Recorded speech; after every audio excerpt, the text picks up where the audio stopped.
Welcome to Chillin' 101. We hope this video helps. You're starting immediately. Make sure your Apple Watch is unlocked and running the latest watch OS.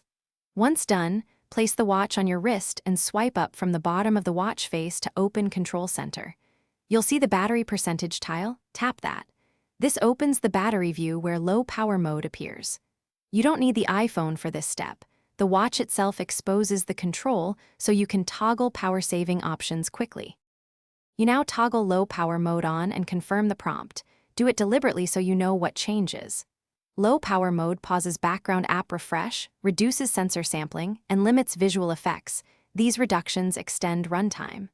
Once you enable it, watch notifications and complications still work, but less frequently. Make sure to glance through the list of limited features in the battery view so you understand trade-offs.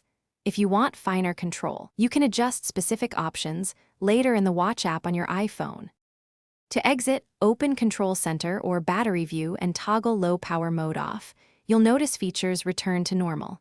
Make sure to charge the watch. Some models automatically disable power saver once battery passes about 80%.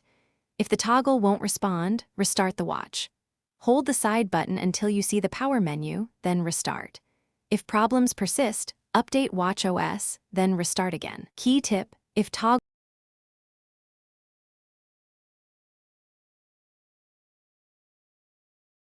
Thanks for watching.